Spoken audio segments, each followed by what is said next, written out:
चर्चामध्ये सगळ्यांचं स्वागत. नमस्कार, मी अमित गद्रे. हिंदी सक्तीच्या मुद्द्यावरून राज आणि उद्धव ठाकरेंनी विरोध कायम ठेवत हिंदी सक्ती विरोधामध्ये आक्रमक भूमिका कायम ठेवलेली आहे. हिंदीची सक्ती लादू देणार नाही असा आक्रमक पवित्रा ठाकरे बंधूंनी घेतलेला आहे. तर येत्या 6 जुलै रोजी मनसे अध्यक्ष राज ठाकरेंनी तिसरी भाषा सक्ती विरोधात मोर्चा काढणार असल्याचं स्पष्ट केलं आहे. मुंबईतील गिरगाव चौपाटीवरून राज ठाकरेंचा मोर्चा निघतोय.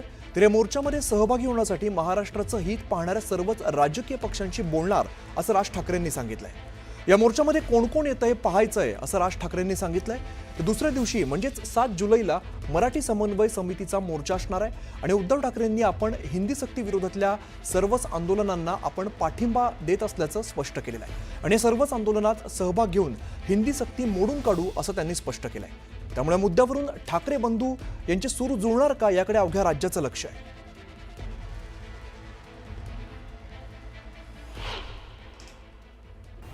त्या दिवशी मला असं वाटतं मी पत्रकार परिषदेमध्ये माझा संपूर्ण भूमिका मांडली. माझी तीच भूमिका आहे.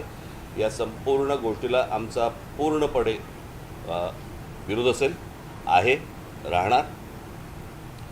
हिंदी किंवा इतर कुठच्याही भाषेची सक्ती महाराष्ट्रामध्ये होऊ देणार नाही म्हणजे नाही. हे चांगलं सगळं चाललंय त्याच्यामध्ये हा विषाचा खडा टाकतायत.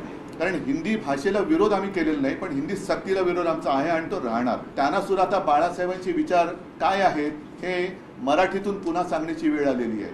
आम्ही कोणतीही सक्ती ही स्वीकारणार नाही, कोणतीही जबरदस्ती आम्ही लादून घेणार नाही. कारण बाकीचं सादरीकरण वगैरे तुम्ही बोललात, आम्हाला नको म्हणजे नको. आमचं सादरीकरण एकच आहे. महाराष्ट्राने संपूर्ण ताकद मला असं वाटतं 6 जुलै रोजी सकाळी 10 वाजता गिरगाव चौपाटीवरनं हा मोर्चा निघेल.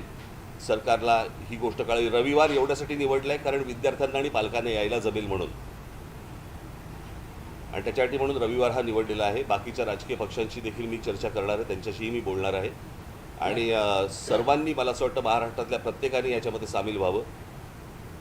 कारण हा जो कट आहे ह्याला कटच म्हणेन मी. महाराष्ट्राचं मराठीपण हे घालवण्याचा जो कट आहे हा उद्ध्वस्त करण्यासाठी मला असं वाटतं तमाम सर्व मराठी बांधवांनी, भगिनींनी, मातांनी, त्या विद्यार्थ्यांनी सर्वांनी त्या मोर्चामध्ये सहभागी व्हावं अशी माझी त्यांना सर्वांना विनंती आहे. मी दीपकजी आपल्या ह्या आंदोलनाला सक्रिय पाठिंबा देतो आहे. मी तर तुमच्या सोबत आहेच, शिवसेना सोबत आहे, पण त्याचबरोबरीने मी तमाम मराठी माणसांना पक्षीय भेदाभेद विसरून या लढ्यामध्ये सामील होण्याचं आवाहन करत आहे.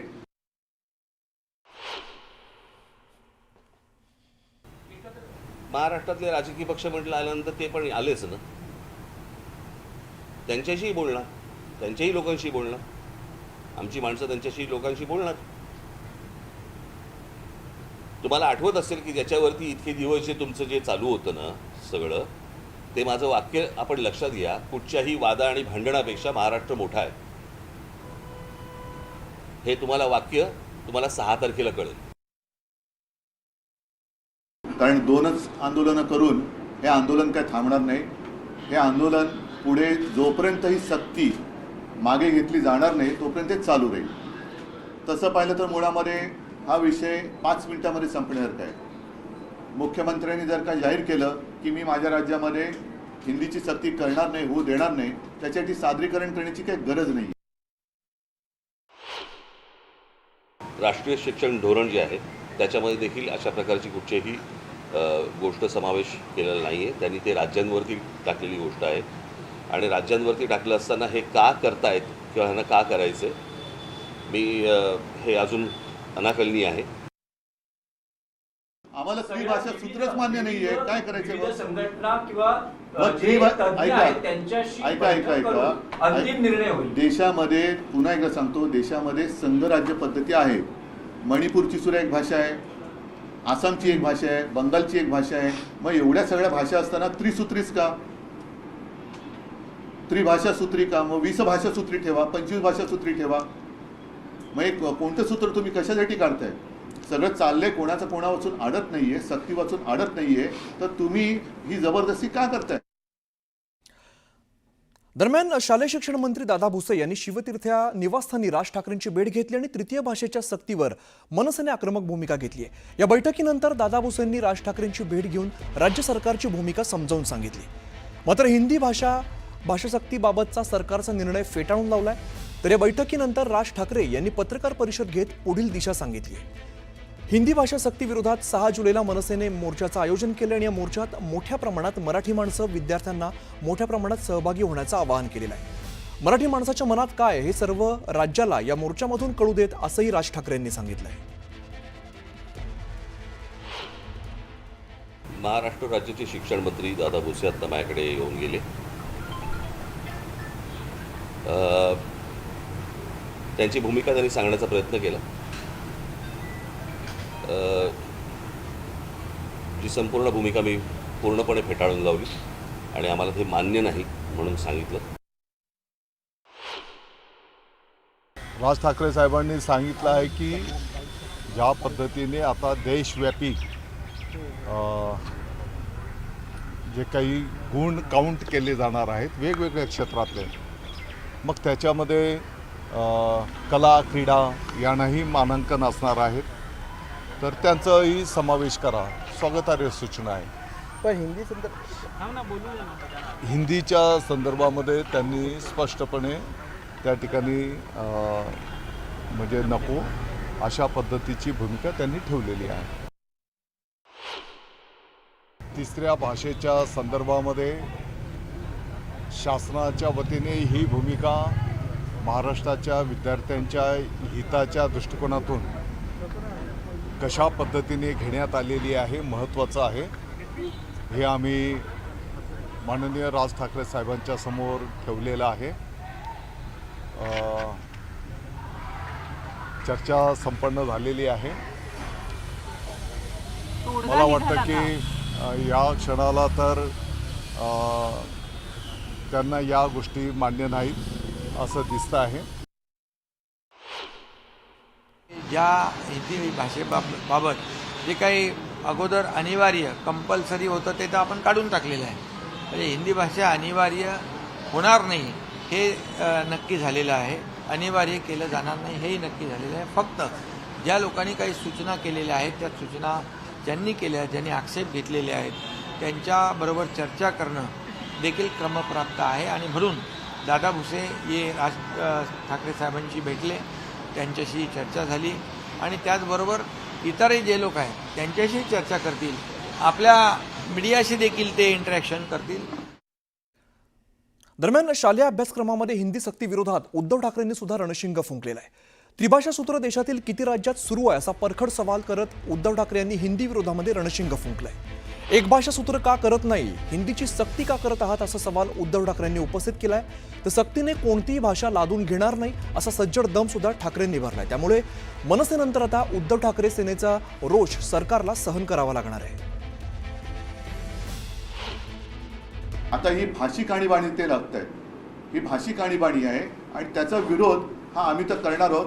पण विशेष म्हणजे शिवसेनेतले गद्दार जे जिकडे मिंदेपणाने राहत आहेत त्यांना सुद्धा आता बाळासाहेबांचे विचार काय आहेत हे मराठीतून पुन्हा सांगण्याची वेळ आलेली आहे. आम्ही कोणतीही सक्ती ही स्वीकारणार नाही, कोणतीही जबरदस्ती आम्ही लादून घेणार नाही. कारण बाकीचं सादरीकरण वगैरे तुम्ही बोललात, आम्हाला नको म्हणजे नको. आमचं सादरीकरण एकच आहे. कारण हिंदी जबरदस्तीने शिकलं नाही याचा अर्थ हिंदी कोणाला येत नाही याच्यातला भाग नाही आहे. हिंदी सगळ्यांना येत असते. हिंदी सक्तीची याचा अर्थ तुमचा जो एक छुपा एजेंडा आहे की कालांतराने ते त्यांचं आधी होतं एक निशाण एक प्रधान एक विधान म्हणजे मीच, हा जो त्यांचा आहे. आणि नड्डा जे बोलले होते की कालांतराने देशामध्ये एकच पक्ष राहील, म्हणजे हे सगळं एकाधिकारशाहीकडे यांचं ही वाटचाल सुरू आहे. तर यावेळेला उदय सामंत यांनी आदित्य ठाकरेंवरती हिंदी सक्ती विरोधावरून निशाणा साधलेला आहे.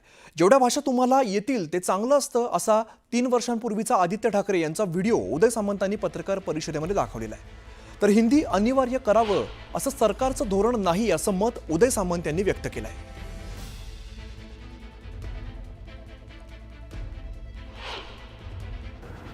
तिसरी भाषा असेल, मग ती हिंदी असेल, दुसरी कुठची आपल्या देशातली भाषा असेल, फ्रेंच असेल, स्पॅनिश असेल, वेगळ्या वेगळ्या देशांमधली, ही शिकणे गरजेचं आहे का?